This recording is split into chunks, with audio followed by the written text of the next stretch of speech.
Okay, so today I'm going to do a build description and a gameplay showcase for something I call the 2211 hybrid solo play, well-rounded build. I don't really have a catchy, gimmicky name for it, but it does use two-piece Sentry, two-piece Blind, the Reckless chest piece, and the Savage gloves, and it has a lot of potential in solo play and group play, whether it's PvP or PvE. This is a really well-rounded build that you're not really going to have to switch much out in order to get, full access to the potential in terms of, going into the dark zone, going out of the dark zone, going to the underground and things like that. So I'll talk about my gear. I'll try and keep some of the stuff that gets redundant in the videos and I mention over and over to a minimum. And then I'll talk about my weapons, my talents, my perks, everything like that, and then show my character sheet and then throw it to some gameplay. So the first thing is these two pieces of Sentry. Now, the two-piece Sentry's Call did take a hit, 10% headshot damage. It's not 30% like it was, but it's still functional. It still gives a boosted damage output.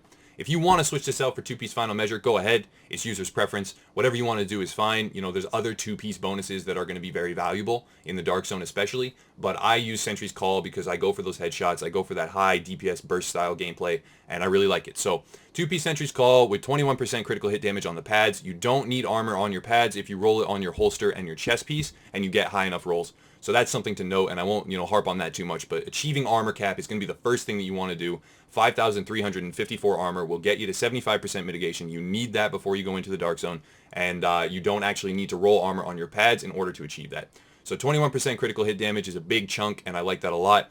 And I'm going to be using that, pretty much in most of my builds that feature weapon DPS. As you can see, my meter is quite high, but again, I wouldn't place too much faith in the meter. I can still get dropped by shotguns and things like that. I can melt other players. This build does function very well, and I can melt NPCs, especially with pulse up, but, don't look at the meter too much. So critical hit damage on your pads, really great. Shock resistance, really nice for PvP, and first aid ally heal. I would prefer something to do with pulse, but that gets the job done. Talking about my holster, this is a great holster that augments the build nicely. Again, rolling major attribute of armor on there, perfect. Pulse critical hit damage, that's a really nice skill attribute to have and pairs very nicely with my pulse. And then higher than 700 across the board on my main stat rolls, so that's really nice as well. Now I'm going to talk about the two-piece blind. So I am ticking off the two-piece bonus of 20% pulse critical hit damage. That pairs very nicely with the high skill power that I'm getting. And in the end, I'm going to have a super powerful pulse. This can help me. This can help my team. It can help me shred NPCs very quickly. And it does help in PvP as well, especially if the enemy team does not have any countermeasures. So talking about major attributes, skill power, this is what you want on your backpack. Normally I would say, if you're going for weapon DPS, you can switch it out, but for this build, skill power is critical. Both on the mask and the backpack, you want high skill power rolls. Now I have a great firearms roll, a great skill power roll. Burn resistance isn't really relevant. Turret duration and first aid ally heal. I mean, the ally heal's nice, but it's not really relevant either. The main thing is that skill power, firearms, the very high rolls in both of those. So that's nice. And then moving on to my mask, I also have, again, a high skill power roll, a good stamina roll, some burn resistance, not super relevant, and pulse critical hit chance. That's nice as well. That augments one of my main skill, I would say, pulse. You're trying to always pulse for damage, and this helps out a lot. So this is a really great mask roll as well, pairs with the backpack to bring me up to 29,000 skill power, extremely high. I have a good heal, a strong pulse, and there's a lot of different mechanisms I can use, low cooldowns, and it helps the build quite a bit. So moving on from there, I'm going to talk about my chest piece.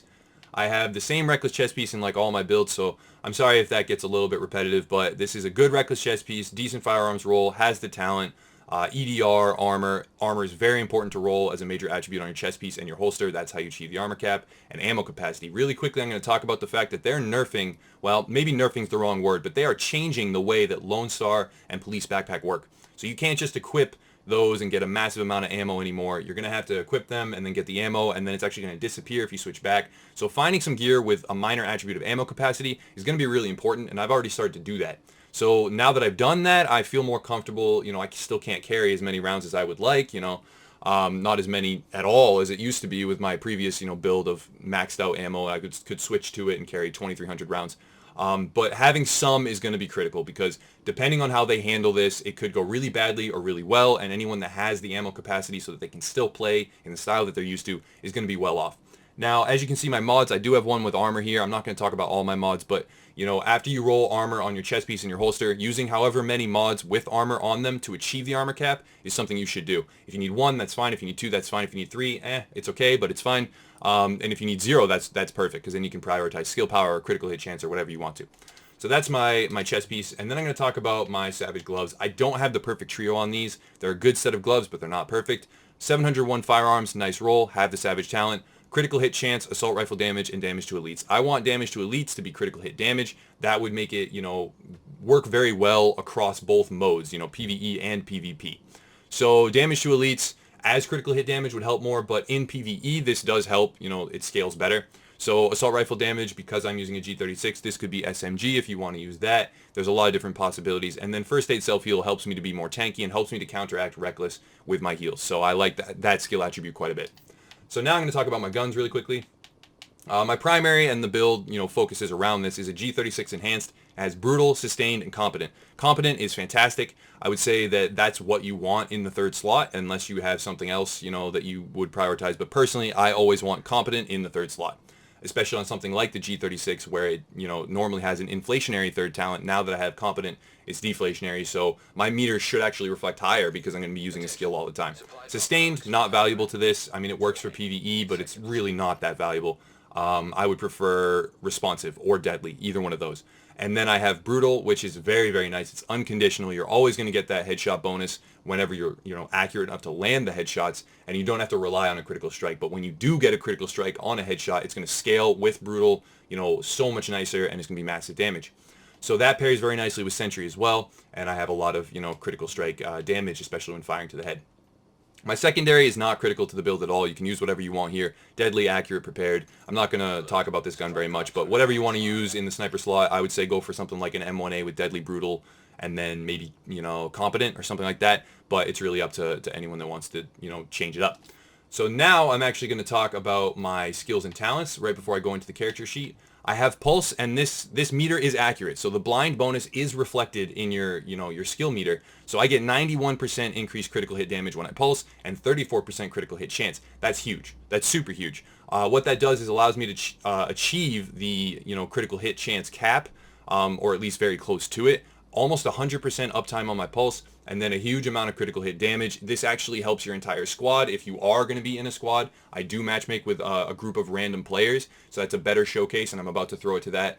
And I'm going to try and do that in more builds now, because when I'm with random players and I'm demonstrating how the game is played using the matchmaking tool in a more realistic way, and I'm not with people that I've known for months and played with for months and have, every kind of intuition what they're going to be doing, and we're well coordinated, I think it's better to show, using the matchmaking tool and what the build is actually going to perform like for an average player. So that's the Pulse. That's why I'm using it, and very integral to the build right now. And then I have Heal with Overdose. Now I have a massive amount of self-heal, burst healing. That's great. You can survive a lot. Maybe you'll get killed by shotgunners and DZ6 and stuff.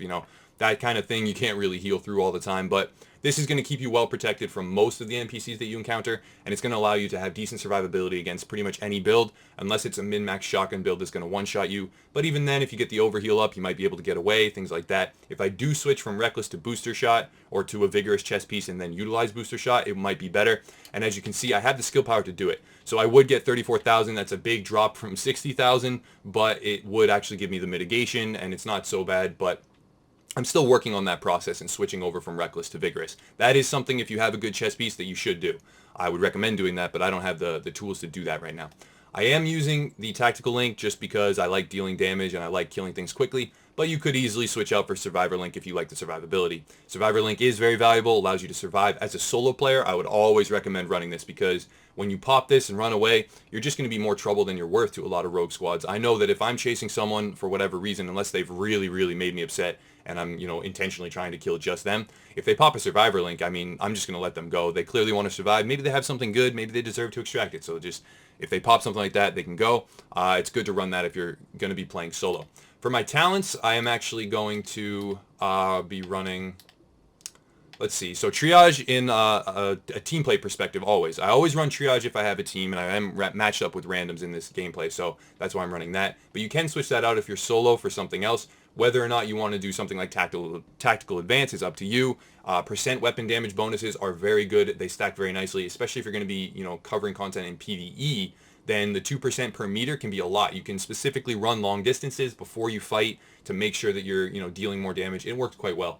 Then I'm going to be running Critical Save. Always run this. To me, this is one of the best talents. It increases your survivability drastically. The 40% mitigation is huge, and I just don't see a reason to not run this.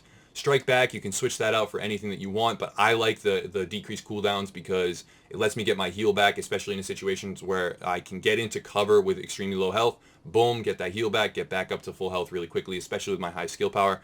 And then, you know, I can pulse quicker as well.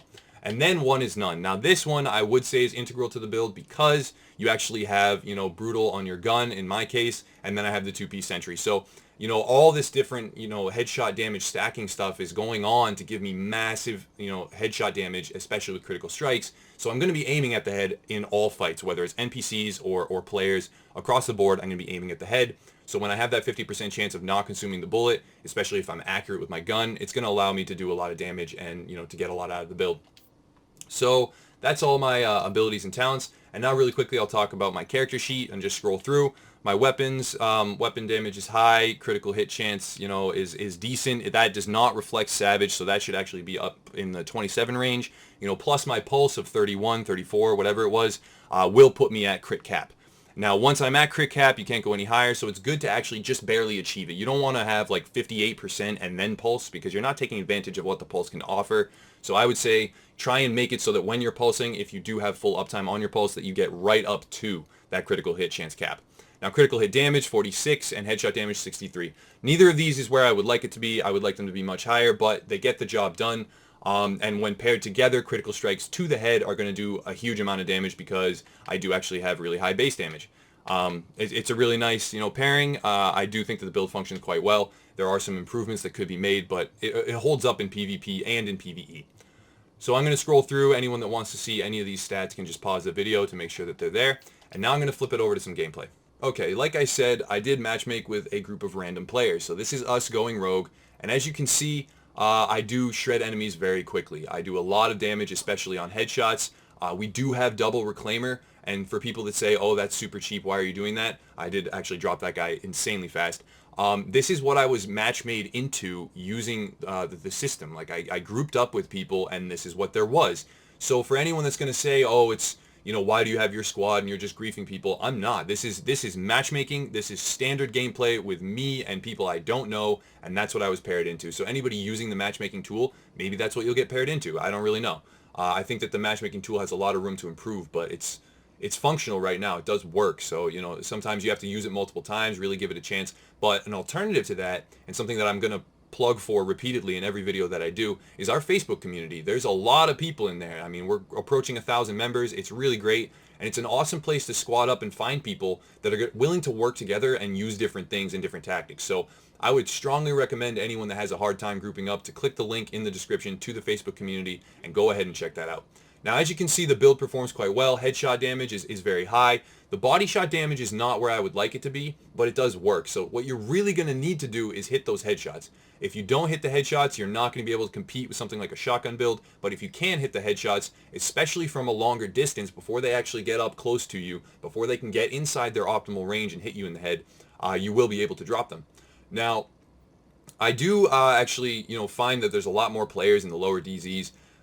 You know, the density is nice, but overall, I do try and PvP in the higher DZ areas. That's something I'm going to be live streaming later tonight. From now on, we are going to really try and find that more often. But since I was match made with randoms, I was down here. This is what we did. This is what everybody discussed and wanted to do. Now, I do have my secondary M1A, which doesn't really perform that well, and it's not at all, you know, important for the build. You can use whatever you want.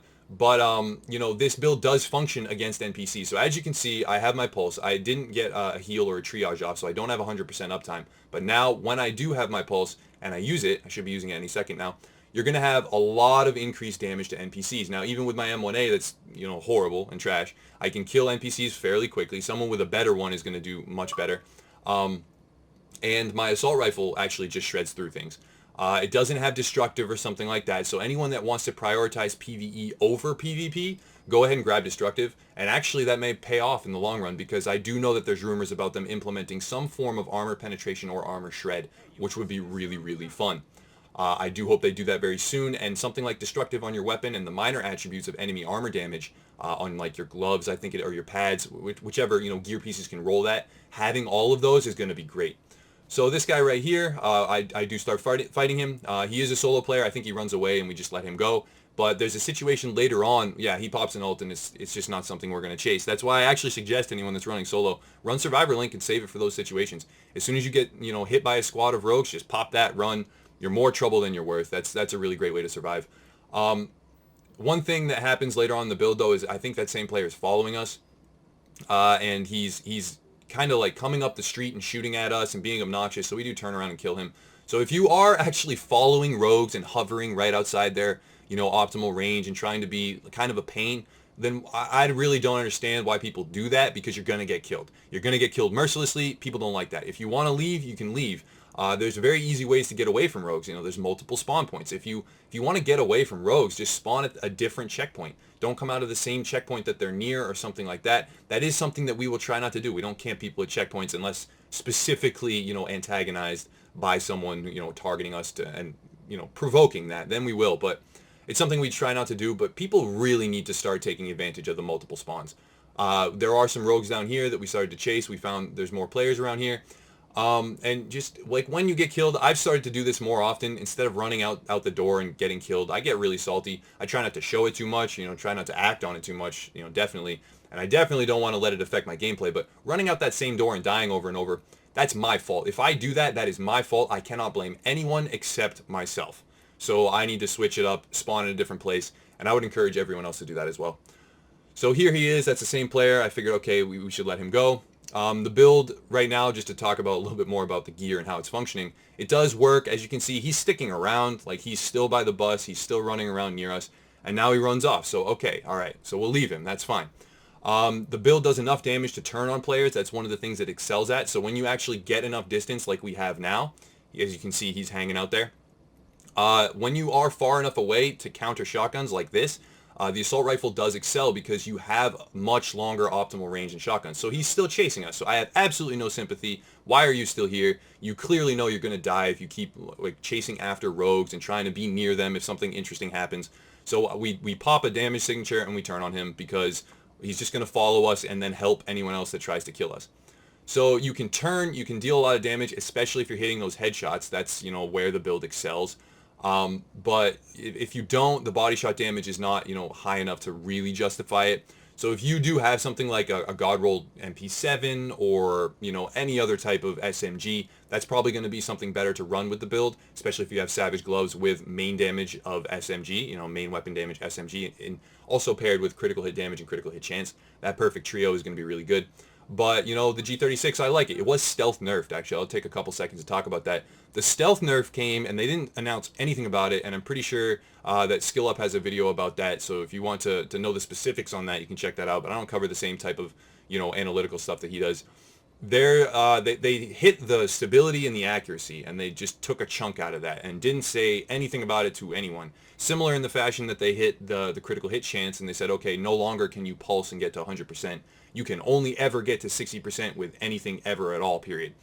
They didn't tell anybody that they did that. They were just like, oh, here, they'll figure it out, which is something I really don't like, but at the same time, can't do anything about it. And, we did figure it out. So now that everybody knows, it's nice. The G36 is still a good gun. I don't know if it's the best assault rifle that you can run. I really like the Police M4. I haven't run all the statistics and stuff, but, it is a good gun. So I have a good roll. It has competent. That's probably why I'm going to use it. And it's a solid gun.